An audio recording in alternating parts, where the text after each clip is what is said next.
Say congratulations on this brand new EP. It's an absolutely amazing album, so congratulations. Oh, thank you so much, Dave. Yeah, it's crazy. Like, it's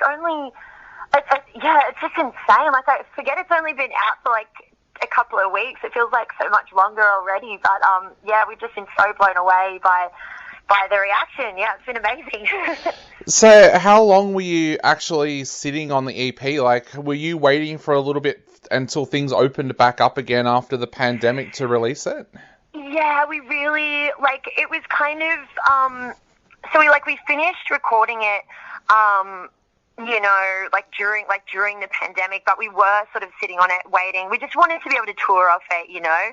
I think sort of much like everybody else, it's just because, you know, we love recording, but we also love playing live, and it just didn't feel like we wanted to be able to do it justice by being able to sort of take it on the road and play it for all our fans. So the timing kind of worked out really well. Like, it's just, you know, we just kind of took a wild punt and like, okay, we'll drop it in April, late April, hopefully, you know, Australia's gonna be open back up by then, and so yeah, we were just really, really lucky that everything so far, knock on wood, has kind of worked out, and you know, we're getting to play stand-up shows all over the country. Yeah.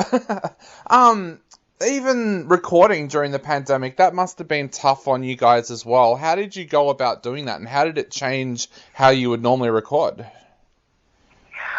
Yeah, it was challenging. I think the writing process, because a lot of the writing we did in lockdown. So I guess in a way, you know, watching all of our tour plans kind of like fall over like dominoes, it kind of hardened our resolve to knuckle down on writing and sort of really create a collection of songs for the first time that we could release. So I think there's at least a couple of songs off the EP that probably wouldn't have been written if it wasn't for the pandemic and the lockdown and all of our tour plans getting the wrecking ball.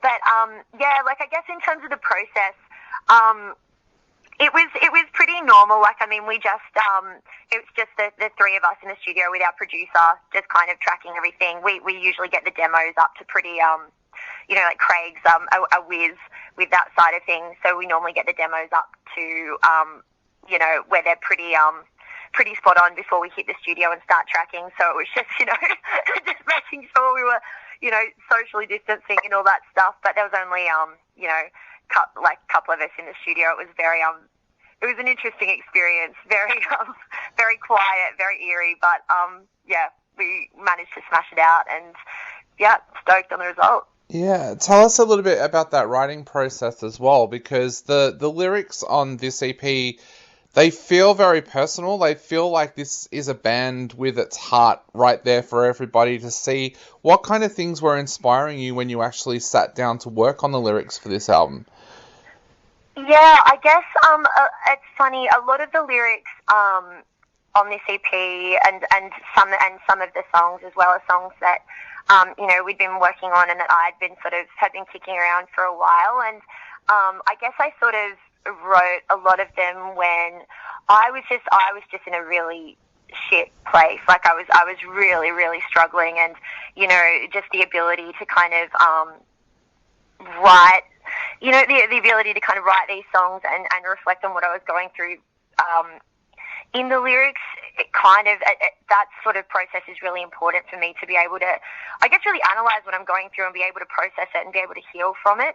So I guess by the time we got around to being in the studio, it was really interesting because I felt like I was in a completely different headspace and a completely different place in my life. So it was really interesting engaging with those darker, sort of uglier lyrics that I had written. But yeah, I mean, in terms of the lyrics that kind of and the themes that flow through this whole EP, I think a lot of it is really about dealing with, you know, your own fuck ups, with your own flaws, and feeling like a freak and feeling like a fuck up and feeling like you don't belong, and trying to come to an understanding of your own identity and how to forgive yourself and how to heal from that and be better.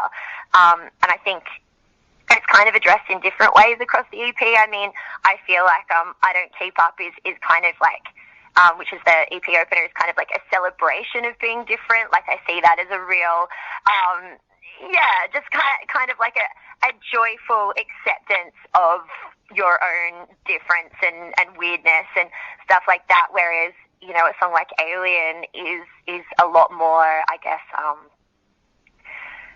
I guess like a lot more kind of like feelings of hopelessness and kind of that desperation and in not understanding that and just kind of desperately wishing that you could be normal and could fit in. And I guess it's just kind of this tapestry of emotions in coming to terms with your own imperfections and you know, mental health issues and just general sense of brokenness and trying to heal through that. Does that make sense? Yeah, it does, yeah. And it always intrigues me because as a writer myself, I always find it really interesting that we write to let stuff out and then we have to revisit it again when we go into the studio or when we perform it live. Do you find that an interesting thing as well? And how do you go back and revisit it when you have to perform a track after you've written it?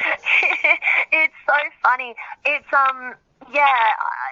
it's somebody asked me a question like this the other day, and like, you know, sort of asking whether it was, you know, it transports you back, like if it's difficult sort of re-engaging with those, I guess, kind of negative emotions when, you know, when you're writing songs that do come from quite a dark place. But normally for me, especially in the studio, and I guess also with live, it's kind of, I quite enjoy it because it's more, it doesn't take me back to those emotions. It's more like it sort of re-solidifies the feeling that I've healed and grown from that, and I can recognize that I went through that. But being able to perform it live is just, it's kind of a validation that I've survived, you know, and recognize, it's kind of like a scar, like those songs exist like a scar of something that I went through, and that and that I've been able to survive from. Although I will say, when we played the first show of our headline tour in Brisbane on Friday night, and that was the first time I've ever performed Alien live, and that song in particular means a lot to me. Just poured my absolute heart and soul into that song, and like everybody, it was the first time, you know, during a REDHOOK set that people like got their like lighters out and like, well, not lighters, but you know, their phone lights, and were like, and I literally almost cried. It was just, it was quite an emotional experience, which I didn't expect, but it was really, really beautiful. It must have been an emotional night for you anyway, because being back out on stage after this lockdown, did it almost feel strange for you being back on stage, or did it just feel natural again? Kind of both. It was insane. Like, the shows so far have been absolutely amazing, and I just feel like I've just been on a high ever since. Like, and I think like it's not just us. Like, I think it's like this mutual. It kind of creates this bond with the crowd, because the fans are in very much the same boat. Like, it's still so new again that we're able to go out and enjoy like these live music experiences together, and it just makes it even more special. So I think that the emotions were even more heightened than they'd normally be. It was just so magic, and everybody, like, just the positivity, it was like an atomic bomb of positivity. Like, it was so great. Like, I'm so excited. Like, I just don't want this tour to end. But it's just been such a special experience. And I guess like there is still, I feel like it's kind of like, you know, like when you've just turned 18 and you're going into clubs and you still feel like you're doing something naughty. Like, you still feel like there's still that feeling like, oh, like you have to remind yourself, no, like this is allowed now. Like, I'm allowed to be here. I'm allowed to be here rocking out and doing this. So yeah, like there is that element, but overall it's just been fucking insane. Yeah, I found that here in Melbourne when we were first allowed to go out without masks, and you'd be walking in through a shop and you'd almost feel like you were naked. You'd be like, I've left something behind. What have I left behind? And you realize, oh no, it's allowed now. I don't have to wear it anymore. It's so true. Like it takes, there's like that transitional period where you have to do those mental gymnastics to remind yourself that you're not like in the wrong. Cause I'm exactly the same here. Like with the mask thing, you know, going on public transport and then you'd be like, oh fuck, like, you know, I forgot the mask, and then you're like, oh no, it's fine now. Like it's, I'm allowed.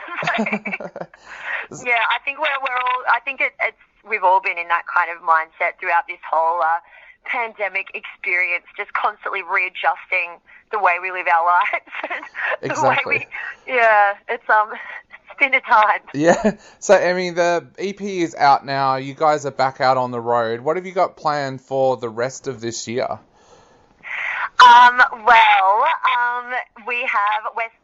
so excited to say we're just booking like more and more shows. There's some that haven't been announced yet. We've announced. There's some that we have announced. Like we're obviously playing Full Tilt in Sydney with like North Lane and in Huts Wake and Make Them Suffer, which is going to be insane. We're playing this extreme sports festival called District X with Hands Like Houses and Hooligan House, which is going to be freaking nuts. That's happening in October. We're going out on tour in regional Victoria with Void of Vision in June, July. That's going to be awesome too. And yeah, it's making me so excited that we're just like booking in like more and more tour dates. So far, just in Australia, but that's just what we want to do for the rest of the year, is just make up for lost time, because we're a band that loves to play live, or a band that loves to tour, so we're just going to be doing as much of that as we possibly can, and getting back there and seeing all of our fans who we've missed so much throughout like this entire ordeal, and also of course recording new music. As always, we like to we're a band that also likes to be constantly releasing. We don't like to leave it too long between releases, so we'll be back in the studio pretty soon as well. So yeah, that's the plan. Awesome. Well, I cannot wait to catch you guys when you hit Melbourne, and being a country Victorian boy, I think I'm going to catch up with one of your regional shows as well. So awesome! Which one's that? Which one of the Void shows? I'm not sure yet. I'm not sure which one I'll go to in regional Victoria, but I'll definitely go to one of them. I'm a Gippsland boy from heart, but I love... Holy moly, that's so far away. That's like where Unify is, right? Yeah. So, but I love going to Ballarat. I love going to Bendigo for shows. So yeah, I'll definitely be catching up with one of the shows. Oh, that'll be so much fun. I think we're going to have to like adjust our set, because Void is so fucking, they're hectic. So we're like, all right, we're going to have to rejig the set and just play all of our heaviest shit.